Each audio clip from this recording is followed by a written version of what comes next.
KPCC അധ്യക്ഷൻ സണ്ണി ജോസഫും K Shailaja ടീച്ചറും പേരാവൂരിൽ മത്സരിക്കാനിറങ്ങുമ്പോൾ മത്സരം കടുക്കുമോ എന്നുള്ളതാണ് ചോദ്യം. മത്സരം കടുക്കും എന്ന് തന്നെയാണ് എൻ്റെ പക്ഷം.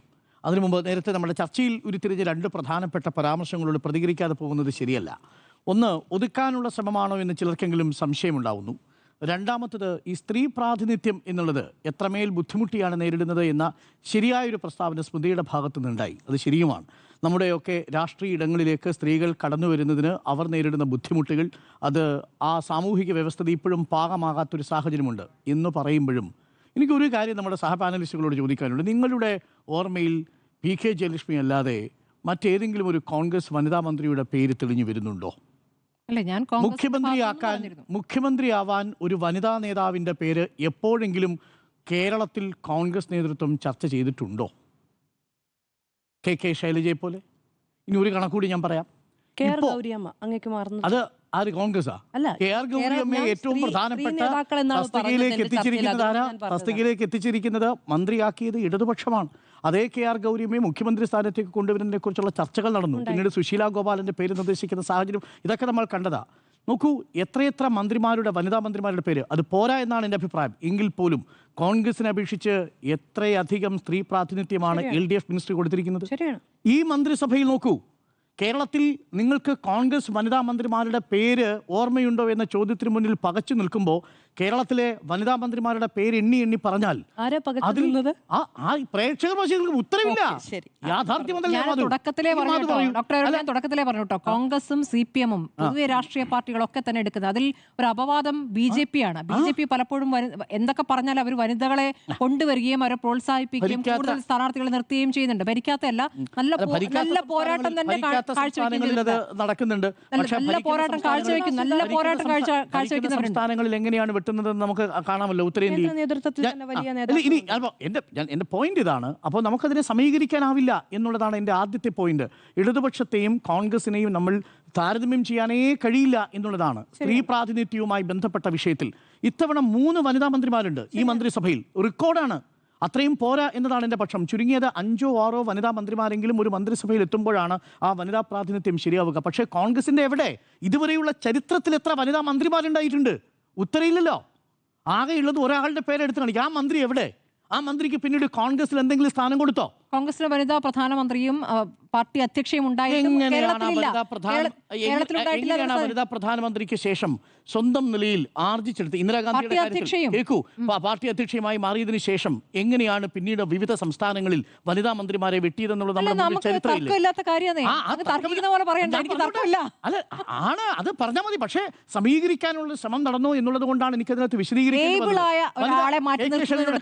അതാണ് ഏബിൾ ആയത്. അതാണ് രണ്ടാമത്തെ പോയിന്റ്. അതിനു മുമ്പ് ഞാനിത് പറഞ്ഞു നിർത്തോട്ടെ സ്മൃതി.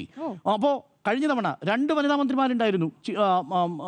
KK ശൈലജയും മേഴ്സിക്കുട്ടിയമ്മയും. ഏറ്റവും കരുത്തുറ്റ നേതാവാണ് മേഴ്സിക്കുട്ടിയമ്മ. മേഴ്സിക്കുട്ടിയമ്മയെ ഒതുക്കിയതാണോ? മേഴ്സിക്കുട്ടിയമ്മയ്ക്ക് അങ്ങനെ അഭിപ്രായമില്ലല്ലോ. മേഴ്സിക്കുട്ടിയമ്മയെ ഒതുക്കിയതാണെന്ന് അഭിപ്രായം മേഴ്സിക്കുട്ടിയമ്മയ്ക്കില്ല.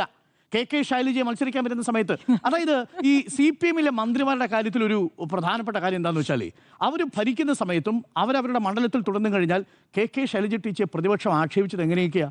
നിപ്പ റാണി അല്ലേ, കോവിഡ് റാണി, നിപ്പ എന്താണ്, അങ്ങനെ എന്തൊക്കെ പേരുകളാണ്. തുന്നൽ ടീച്ചർ എന്ന് പറഞ്ഞ് പരിഹസിക്കുക. മണ്ഡലം മാറുന്ന സമയത്ത് അപ്പോഴേക്ക് കുറേയധികം വാഴ്ത്തുപാട്ടുകളുണ്ട്. എന്തായിരുന്നു KK ശൈലജ ടീച്ചർ? അന്താരാഷ്ട്ര അംഗീകാരം കിട്ടിയില്ലേ? നിപ്പയുടെ കാര്യത്തിൽ, കോവിഡ് കാലത്തിൽ അതിനെയൊക്കെ പിടിച്ചുകെട്ടി ഏറ്റവും മികച്ച മന്ത്രിയായിരുന്നില്ലേ എന്നുള്ളതാണ്. എന്നാൽ മട്ടന്നൂരിലാണ് KK ശൈലജ ടീച്ചർ മത്സരിക്കുന്നതെങ്കിലോ ഈ വാദങ്ങളൊന്നും തന്നെ പ്രതിപക്ഷത്തിനുണ്ടാവില്ല. അപ്പോൾ പിന്നെ വരുന്നത് എന്താ? നിങ്ങൾ PP കിറ്റിൽ അഴിമതി കാണിച്ചവരല്ലേ എന്നുള്ളതാണ്. മണ്ഡലം മാറി പേരാവൂരിലേക്ക് വരുന്ന സമയത്ത് ഒതുക്കാൻ ശ്രമിക്കുന്നു എന്ന് പറയുന്നതാണ് CPM-ന്റെ എല്ലാ കാലത്തെ നേതാക്കൾ നേരിട്ട് ദുര്യോഗ. CPM-ലെ നേതാക്കളെ കുറിച്ച് മനുഷ്യർ, അതായത് പ്രതിപക്ഷം നല്ലത് പറയണമെന്നുണ്ടെങ്കിൽ ഒന്നുകിൽ അവർ കാലം ചെയ്യണം, രണ്ടാമത് അതല്ലെങ്കിൽ പിന്നീട് അവർ മണ്ഡലത്തിൽ നിന്ന് മാറി മറ്റൊരു മണ്ഡലത്തിലേക്ക് കടുത്ത മത്സരത്തിലേക്ക് പോകുമ്പോൾ ഒതുക്കി എന്ന പ്രചരണത്തിന് വേണ്ടിയിട്ട് പോസിറ്റീവായിട്ട് നോട്ട് എഴുതണം. ഇതാണ് KK ശൈലജ ടീച്ചറിൻ്റെയും കാര്യത്തിൽ സംഭവിക്കുന്നത്. അതുകൊണ്ട് ഒതുക്കി എന്നൊരു അഭിപ്രായം എനിക്ക് ഈ ഘട്ടത്തിലില്ല. മട്ടന്നൂരിൽ നിന്നാണെങ്കിലും ശരി, പേരാവൂരിൽ നിന്നാണെങ്കിലും ശരി, KK ശൈലജയെ പോലെ ഒരു ടീച്ചർ അല്ലെങ്കിൽ ഒരു MLA ജയിച്ചു വരേണ്ടത് എന്തുകൊണ്ടാണ് എന്ന് സ്മൃതി കൃത്യമായി തന്നെ പറഞ്ഞു വെച്ചിട്ടുണ്ട്. ഒരു PR വർക്കുമായിരുന്നില്ല ശൈലജ ടീച്ചറിന്റെ ആരോഗ്യമന്ത്രി എന്ന നിലയിലുള്ള പ്രവർത്തനം എന്ന് പറഞ്ഞത് നമ്മുടെ സ്മൃതി പരുത്തിക്കാടാണ്. അത് കേൾക്കുമ്പോൾ എനിക്ക് സന്തോഷമുണ്ട്. കാരണം എന്താ, മനസ്സിലായില്ല, അതെന്താ അങ്ങനെ? എനിക്ക് സന്തോഷമുണ്ട്. അല്ല, അതൊരു പ്രത്യേക സന്തോഷം. എനിക്ക് അതൊരു ശരിയായ സൂചനയല്ല. എന്റെ അഭിപ്രായത്തെ എനിക്ക് വിട്ടുതരിക. അല്ല, അതല്ലാതെ സ്മൃതി പറഞ്ഞ ഒരു വാദത്തോട് ഞാൻ യോജിക്കുമ്പോൾ സ്മൃതിക്ക് എന്തിനാ അസ്വസ്ഥത? എനിക്ക് അസ്വസ്ഥതയല്ല. പ്രത്യേക സന്തോഷം എന്ന് പറയുമ്പോ ബാക്കിയെല്ലാം സന്തോഷമുണ്ട്. ഞാൻ എപ്പോഴും സ്ത്രീപക്ഷ നിലപാടെടുക്കുന്ന ആളാണ്. പറഞ്ഞ ഒരു വാദം ഇവിടെ നിന്ന് എനിക്ക് അംഗീകരിക്കുന്നതിൽ സന്തോഷമുണ്ടെന്നാണ് പറഞ്ഞത്. വളരെ അപൂർവമായി മാത്രമേ നമ്മൾ തമ്മിൽ യോജിക്കാറുള്ളൂ പല വിഷയങ്ങളിലും. ഈ വിഷയത്തിൽ ഞാൻ യോജിക്കുന്നു. എന്താണ്, എങ്ങനെയാണ് ആരോഗ്യവകുപ്പ് മന്ത്രി എന്ന നിലയിൽ KK ശൈലജ ടീച്ചർ പ്രവർത്തിച്ചതെന്ന് സ്മൃതി വളരെ കൃത്യമായിട്ട് പറഞ്ഞു. ആ ഒറ്റ കാര്യം മതി പേരാവൂരിൽ ജയിക്കാൻ. KK ശൈലജ ടീച്ചർ അങ്ങനെ പറയരുത്. അങ്ങനെയാണ് ശേഷം ഇപ്പോ ഈ ലോക്സഭാ തെരഞ്ഞെടുപ്പിൽ അവർ മത്സരിച്ചല്ലോ. സംഭവിച്ചു? രണ്ട് തെരഞ്ഞെടുപ്പ് സാഹചര്യങ്ങളല്ലേ. നിയമസഭയിൽ പ്രവർത്തിക്കുന്നത് പോലെയാണോ അവിടെ നരേന്ദ്രമോദി എതിരിടാൻ വേണ്ടിയിട്ട് രാഹുൽ ഗാന്ധി ഞാൻ പൂർത്തീകരിച്ചോട്ടെ. അങ്ങനെ കോൺഗ്രസിന്റെ നേതൃത്വത്തിൽ ഒരു വലിയ ചലഞ്ച് വെല്ലുവിളി കൊടുക്കുന്ന ഒരു സാഹചര്യത്തിൽ ഒരു പക്ഷേ നരേന്ദ്രമോദിക്കെതിരായിട്ടുള്ളൊരു ജനവിധി വരുമെന്നും അവിടെ കോൺഗ്രസിന്റെ നേതൃത്വത്തിൽ ഒരു കേന്ദ്ര മന്ത്രിസഭ വരുമെന്നും ഒക്കെ പ്രതീക്ഷിച്ചിരുന്ന ആളുകളാണ് ഷാഫിക്ക് വോട്ട് കൊടുക്കുന്നത്. മാത്രമല്ല അവിടെ കൃത്യമായ കൺസോളിഡേഷൻ സംഭവിച്ചു എന്നുള്ളത് നമ്മുടെ വിശകലനത്തിൽ തന്നെ നമ്മൾ പറഞ്ഞിട്ടുള്ള കാര്യമാണ്. പക്ഷേ അതേപോലെയല്ല പേരാവൂരിൽ സണ്ണി ജോസഫിന് വ്യക്തമായ മുൻതൂക്കമുണ്ട് ഈ ഘട്ടത്തിൽ. പക്ഷേ ശൈലജ ടീച്ചർ വരുമ്പോൾ മാറിയേക്കാവുന്ന മണ്ഡലമാണ്. അത് ഞാൻ പറയാൻ പോകുന്നതേ ഉള്ളൂ. ഞാൻ ആദ്യഘട്ടത്തിൽ ഈ രണ്ടെണ്ണമാണ് പറയാൻ വന്നത്. അതായത് ഇവിടെ നടന്ന ചർച്ചയുടെ അടിസ്ഥാനത്തിൽ LDFനെയും UDFനെയും സ്ത്രീ പ്രാതിനിധ്യത്തിന്റെ കാര്യത്തിൽ താരതമ്യം ചെയ്യാനേ കഴിയില്ല. പ്രത്യേകിച്ച് മന്ത്രിസഭയിലെ വനിതാ മന്ത്രിമാരുടെ ഓർമ്മിച്ചെടുത്തു. രണ്ടുപേര് തിരിച്ച് ഞാൻ അങ്ങോട്ട് പറയാം. ഈ മന്ത്രിസഭയിൽ തന്നെ 3 പേരുണ്ട്. അങ്ങയുടെ ഊഴത്തിലേക്ക് കടക്കുന്നതിന് മുമ്പ് ഞാൻ ഒരു സെന്റൻസ് പറയട്ടെ. കേരള രാഷ്ട്രീയത്തിൽ എന്നാണ് ഞാൻ പ്രേക്ഷകർക്ക് കൺഫ്യൂഷൻ ഉണ്ടാകാതിരിക്കാൻ വേണ്ടിയിട്ടാണ് പറഞ്ഞത്. ഇടതുപക്ഷത്തെന്നോ കോൺഗ്രസ് പക്ഷത്തുനിന്നോ UDF പക്ഷത്തുനിന്നോ എന്നുള്ള പരാമർശമല്ല ഞാൻ നടത്തിയത്. എനിക്ക് പ്രേക്ഷകരോട് സംസാരിക്കണം. കേരള രാഷ്ട്രീയത്തിൽ എന്നാണ് പറഞ്ഞത്. അതും ഞാൻ ഇപ്പോൾ ഉറച്ചു നിൽക്കും. ചർച്ചയിൽ ഉയർന്നു വന്ന രണ്ടുപേരും പറഞ്ഞതിൽ നിന്ന് ഞാൻ മനസ്സിലാക്കിയത് കേരളത്തിൽ KK ശൈലജയെ മട്ടന്നൂർ മണ്ഡലത്തിൽ നിന്ന് പേരാവൂർ മണ്ഡലത്തിലേക്ക് കൊണ്ടുപോകുന്നത് ഒതുക്കാനാണോ എന്ന സംശയം ഒരാൾക്ക്. 2, രാഷ്ട്രീയ പ്രാതിനിധ്യം സ്ത്രീകൾക്ക് ബുദ്ധിമുട്ടാണ്, ഇവിടെയും സമാനമായ രീതിയിൽ ഒരു ഒതുക്കൽ സംഭവിച്ചിട്ടുണ്ട് എന്ന ധ്വനി, ആ ധ്വനിക്ക് രാഷ്ട്രീയ പ്രസക്തി ഇല്ലെന്ന് പറയാൻ വേണ്ടിയാണ് ഞാൻ പറഞ്ഞത്. എന്തുകൊണ്ടെന്നാൽ ഇടതുപക്ഷത്തെയും കോൺഗ്രസിനെയും നമുക്ക് ഈ വിഷയത്തിൽ സമീകരിക്കുക സാധ്യമല്ല. എന്ന് പറയുന്നത് പിന്നെ ധ്വനി ഉണ്ടാകുന്നു. ഒന്നാമത്തെ സമീകരണമല്ല നമ്മുടെ വിഷയം. ഞാൻ പറഞ്ഞു തീർക്കട്ടെ, അതിനുശേഷം നമുക്ക് ചർച്ചയ്ക്ക് സമയമുണ്ട്. 5 മിനിറ്റ് നമുക്ക് ചർച്ച ചെയ്യാം. ഈ പറഞ്ഞ വസ്തുതയോട് നിങ്ങൾക്ക് വിയോജിപ്പില്ലല്ലോ? അല്ല, ഈ പേരാവൂരിലേക്ക് സ്ത്രീ വനിതാ പ്രാതിനിധ്യത്തിന്റെ കാര്യത്തിൽ LDFും UDFും താരതമ്യം ചെയ്യാനേ കഴിയില്ല. അങ്ങനെ വലിയ വ്യത്യാസം ഒന്നും പറയാൻ പറ്റില്ല. താങ്കൾ പറയും മുഖ്യമന്ത്രി നിലയിൽ മുഖ്യമന്ത്രി സ്ഥാനാർത്ഥിയായിട്ട് മുഖ്യമന്ത്രി എന്ന നിലയിൽ പോലും ഒരു വനിതാ മന്ത്രി വരത്തക്ക രീതിയിൽ ഗൗരിയമ്മയുടെ കാര്യത്തിലും KK ശൈലജയുടെ കാര്യത്തിലും സംഭവിച്ചതുപോലെ കേരളത്തിൽ ഒരു കോൺഗ്രസ് നേതാവിന്റെ കാര്യത്തിൽ എന്ത് സംഭവിച്ചു എന്നാണ് ഞാൻ വിശദീകരിച്ചത്. ഈ പേരാവൂർ എന്ന മണ്ഡലത്തിലേക്ക് KK ശൈലജയുടെ പേര് വരുന്നത് പോലും എങ്ങനെയാണ് തന്നെ അവഗണിക്കുന്നു എന്ന കാര്യം അവർ യോഗത്തിൽ പറഞ്ഞ ശേഷം അങ്ങനെയെങ്കിൽ പേരാവൂർ എന്ന് പറയുന്നത് അവിടെ ശക്തമായ മണ്ഡലത്തിലേക്ക് KK ശൈലജ ആദ്യം തീരുമാനിക്കുകയായിരുന്നില്ല. 20 വർഷമാണ് ശൈലജ ടീച്ചർ MLA ആയത്. 20 വർഷം. ഒരു തവണ പരാജയപ്പെട്ടു. നോക്കൂ, 5 തവണ ഇതിനകം തന്നെ MLA സ്ഥാനത്ത് മത്സരിക്കാനായിട്ട് ഒരു കമ്മ്യൂണിസ്റ്റ് നേതാവിനെ സംബന്ധിച്ച് ഒരു അവസരം കിട്ടുക എന്നുള്ളത് വലിയ കാര്യമാണ്. കാര്യം ആ പാർട്ടിയുടെ അടിസ്ഥാനമായിട്ടുള്ള രീതി എന്ന് പറയുന്നത് തന്നെ ഈ കോൺഗ്രസിന്റെ രീതിശാസ്ത്രം വെച്ച് പാർട്ടി അളക്കാൻ പറ്റില്ല. കാര്യം എന്താ, കോൺഗ്രസിനെ സംബന്ധിച്ച് MLA ആവുക, മന്ത്രിയാവുക അങ്ങനെയല്ല. പാർട്ടിയിലെ രാഷ്ട്രീയ പ്രവർത്തനം പോലെ തന്നെ പാർട്ടിക്കും അതിൻ്റെ തുടർച്ചയാണ് പാർലമെന്ററി രാഷ്ട്രീയ പ്രവർത്തനം എന്ന് പറയുന്നത്. അപ്പോൾ പാർലമെന്ററി രാഷ്ട്രീയ പ്രവർത്തനത്തിന് വേണ്ടി മാത്രം ജീവിക്കുന്ന നേതാക്കൾ ഒരു പ്രത്യേക പാർട്ടിയിലുണ്ട്. ഇവിടെ അങ്ങനെയല്ല, അതൊരു സംഘടന. നിങ്ങൾക്ക് മുഖ്യമന്ത്രി ആവുന്നതാണോ പാർട്ടി സെക്രട്ടറി ആവുന്നതോ നല്ലതെന്ന് ചോദിച്ചാൽ പാർട്ടി പ്രവർത്തകനായും പാർട്ടിയുടെ പോളിറ്റ് ബ്യൂറോ അംഗമായി ഇരിക്കുന്നതാണ് വലിയ ഭാഗ്യമെന്ന് കരുതുന്ന ആൾക്കാരാണ് പാർട്ടിയിലുള്ളത്. അതാണ് പാർട്ടിയുടെ രീതി. നാളെ കഴിഞ്ഞാൽ ഇവർ നേരെ പോകുന്നത് ഒരു പക്ഷേ ഏരിയ കമ്മിറ്റിയിലേക്കോ ജില്ലാ കമ്മിറ്റിയിലേക്കോ ആയിരിക്കും പോവുക. അതൊക്കെ സാധ്യമാണ് ഈ പാർട്ടിയെ സംബന്ധിച്ച്. അപ്പോൾ ഒരു പാർലമെന്ററി ചുമതലയിലേക്ക് വരിക എന്നുള്ളതൊരു രാഷ്ട്രീയ പ്രവർത്തനവും ഒരു പാർട്ടി പ്രവർത്തനവുമായി കാണുന്ന കമ്മ്യൂണിസ്റ്റ് പാർട്ടിയെ സംബന്ധിച്ച് ഒതുക്കൽ എന്നുള്ള ഒരു വിശേഷണം അത് കോൺഗ്രസിന്റെ രാഷ്ട്രീയ രീതിയാണ്. നമ്മൾ കണ്ടിട്ടുണ്ട്, നമ്മൾ പലപ്പോഴും പറയാറുണ്ട് ഇനി മുഖ്യമന്ത്രിയാകാൻ KK ശൈലജ ടീച്ചർ ഈ തെരഞ്ഞെടുപ്പിൽ മത്സരിക്കണമെന്ന് പോലുമില്ല. പരാജയപ്പെട്ടാൽ പോലും നാളെ പാർട്ടി തീരുമാനിക്കുകയാണ് വനിതാ മന്ത്രിയായിട്ട് കെ ശൈലജയെ കൊണ്ടുവരണം എന്ന് തീരുമാനിച്ചാൽ പാർട്ടി ഷുവറായിട്ട് ജയിക്കുന്ന ഒരു മണ്ഡലത്തിൽ നിന്നൊരു MLA മാറ്റി അവിടെ നിന്ന് കെ ശൈലജയെ വിജയിപ്പിക്കാൻ പറ്റും. എന്താ അതിന് ഇത്ര ബുദ്ധിമുട്ട്? അത് പാർട്ടി തീരുമാനിക്കണം എന്നുള്ളതാണ്. ആ പാർട്ടി തീരുമാനം എന്നുള്ളത് പാർട്ടിയുടെ രീതിയിലൂടെ കൊണ്ടുവരുന്ന അതാണ്. ഒരു കാര്യം. രണ്ടാമത്തെ കാര്യം ഇല്ലല്ല, ഇനി അടുത്ത് നോക്കൂ. എന്തുകൊണ്ടാണ് നിങ്ങൾ അവിടെ VK സനോജിനെയാണ് പരിഗണിക്കുന്നത്? ഒരു ചെറുപ്പക്കാരനെ ആ മണ്ഡലത്തിലേക്ക് പരിഗണിക്കുമ്പോൾ വിജയസാധ്യതയുള്ള മണ്ഡലത്തിലേക്ക് പുതിയ ചെറുപ്പക്കാർക്ക് അവസരം കൊടുക്കണം എന്നുള്ളൊരു വാദം എന്തുകൊണ്ടാണ് നമ്മൾ ഉയർത്താത്തത്? കെ ശൈലജ ടീച്ചർ ഏത് മണ്ഡലത്തിൽ നിന്നാണെങ്കിലും പേരാവൂരായിരുന്നു വിഷയം. അല്ല ആയിക്കോട്ടെ, മട്ടന്നൂരിൽ നിന്ന് അവിടെ അങ്ങനെ ഒരു വാദം ഉയർത്താത്തത് എന്താണ് എന്ന് ചോദ്യത്തിന് അടിസ്ഥാനമില്ല. അങ്ങേക്ക് അങ്ങനെ ഒരു വാദം ഉണ്ടെങ്കിൽ പറയാം. VK സനോജിനെ മത്സരിക്കാനായിട്ട് കൊണ്ടുവരികയും മട്ടന്നൂരിൽ നിന്ന് ശൈലജ ടീച്ചർ പേരാവൂരിലേക്ക് മാറുകയും ചെയ്യുന്നു. പേരാവൂരിൽ എന്തുകൊണ്ട് മാറുന്നു എന്നുള്ളതാണ് ചോദ്യം. പേരാവൂർ പിടിച്ചെടുക്കാൻ തന്നെയാണ്. പേരാവൂർ അറിയാത്ത മണ്ഡലമൊന്നുമല്ല. നമ്മൾ നേരത്തെ കണക്കുകൾ സൂചിപ്പിച്ചു. ആ കണക്കുകൾ ഒരിക്കൽ കൂടി ഞാൻ പറയാം. 2019 ഈ ലോക്കൽ ബോഡി തെരഞ്ഞെടുപ്പിൽ ആ മണ്ഡലത്തിലെ 8 പഞ്ചായത്തുകളും ഒരു മുനിസിപ്പാലിറ്റിയും. ഏതൊക്കെ? ഇരിട്ടി മുനിസിപ്പാലിറ്റി, ആറളം, അയ്യൻകുന്ന്, കാണിച്ചാർ, കേളകം, മുഴക്കുന്ന്, പായം, പേരാവൂർ. ഈ മുഴുവൻ പഞ്ചായത്തുകളും അന്ന് LDF-നോടൊപ്പമാണ് നിന്നത്. കൊട്ടിയൂരിൽ മാത്രമാണെന്ന് പ്രവചനാതീതമായ റിസൾട്ട് 2020 ഉണ്ടാവുന്നത്. പക്ഷെ നോക്കൂ, ഇപ്പോൾ ആ മണ്ഡലത്തിൻ്റെ സ്വഭാവം, അതായത് തദ്ദേശ തെരഞ്ഞെടുപ്പിൽ മൊത്തം UDF-ന്റെ തരംഗമുണ്ടാവുമ്പോൾ പോലും 2025 ഇരിട്ടി മുനിസിപ്പാലിറ്റി ആർക്കൊപ്പോ?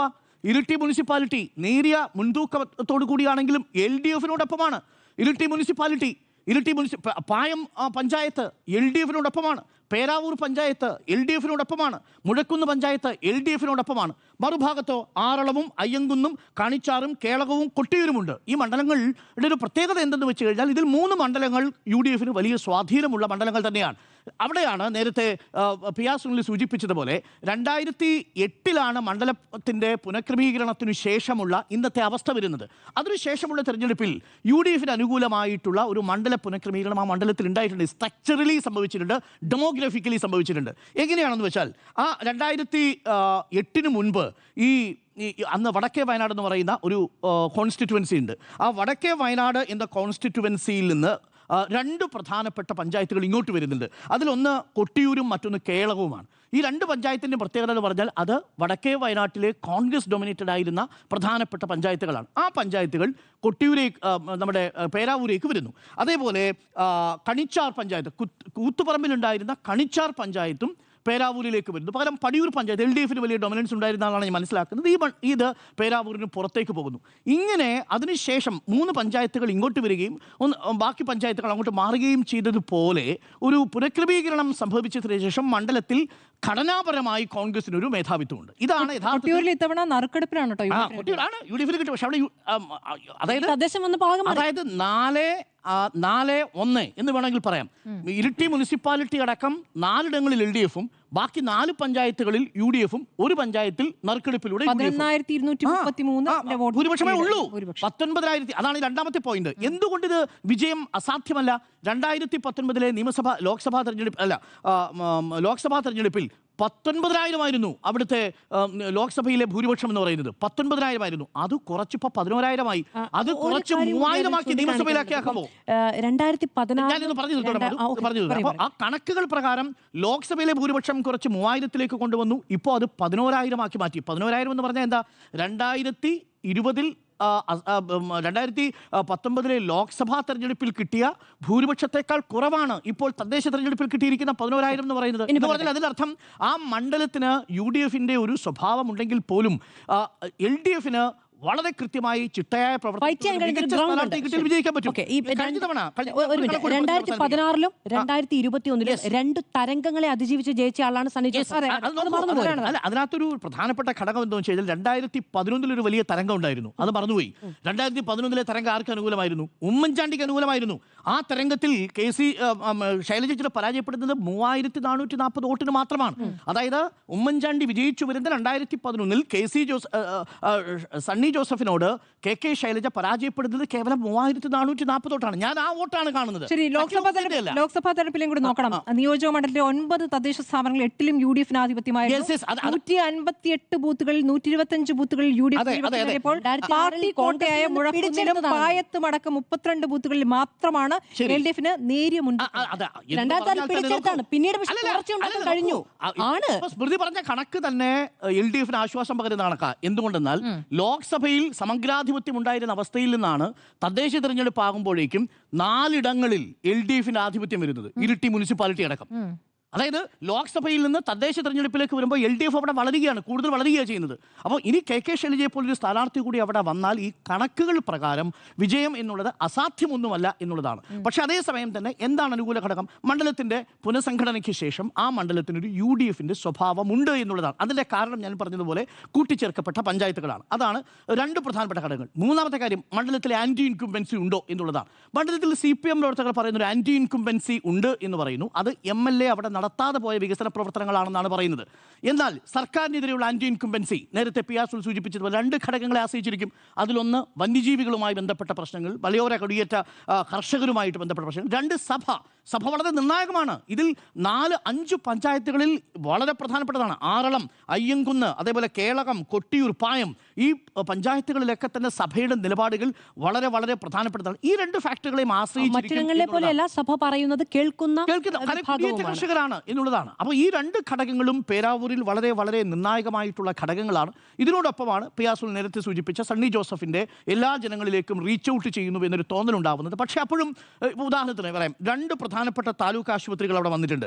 അതിലൊന്ന് ഇരിട്ടിയും ഒന്ന് പേരാവൂരുമാണ്. ഈ ഇരിട്ടി പേരാവൂർ താലൂക്ക് ആശുപത്രികളെ ചൂണ്ടിക്കാണിച്ചുകൊണ്ടാണ് ഇവർ ഈ തെരഞ്ഞെടുപ്പിനെ പേരാവൂരിൽ നേരിടാൻ പോകുന്നതെന്നാണ് ഞാൻ മനസ്സിലാക്കുന്നത്. കാര്യം വളരെ മികച്ച സൗകര്യങ്ങളുള്ള 2 താലൂക്ക് ആശുപത്രികൾ, അതിൽ MLA-ക്ക് വലിയ റോളില്ല എന്നാണ് ഞാൻ മനസ്സിലാക്കുന്നത്. അത് സർക്കാരിൻ്റെ ആരോഗ്യവകുപ്പ് മന്ത്രി KK ശൈലജ ആയിരുന്ന സമയത്താണ് അവിടെ വരുന്നത്. പേരാവൂരുമായിട്ട് പിന്നെ KK ശൈലജയ്ക്ക് ഒരു ആത്മബന്ധമുണ്ട്. എന്താണെന്ന് വെച്ചാൽ പേരാവൂരിലാണ് KK ശൈലജ, പേരാവൂരിൽ ഇരിട്ടിയിലാണ് KK ശൈലജ ജനിക്കുന്നത്. സണ്ണി ജോസഫ് ജനിക്കുന്നത് തൊടുപുഴയിലുമാണ്. പക്ഷേ അതിനുശേഷം പിന്നെ പേരാവൂരുകാരനായി, പേരാവൂരിൻ്റെ നായകനായി മാറുകയായിരുന്നു.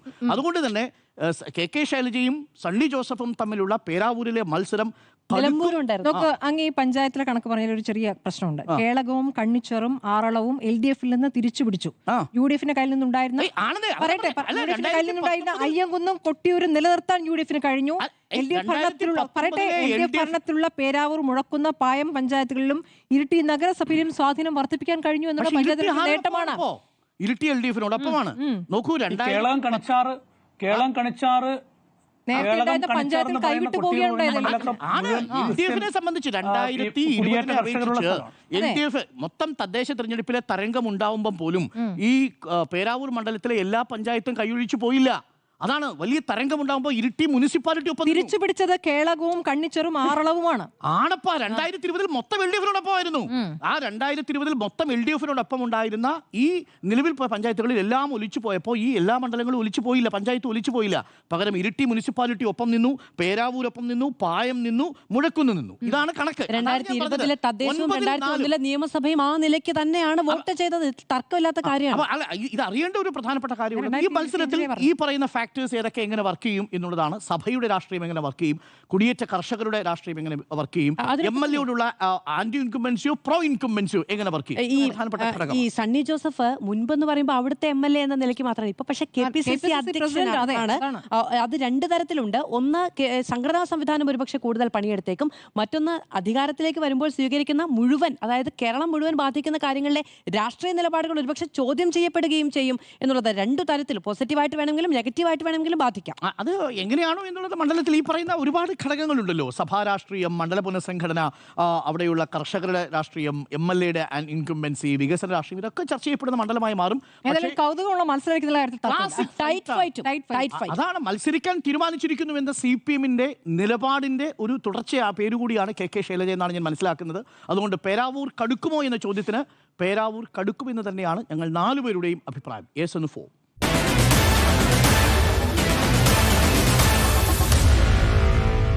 Meet the editors.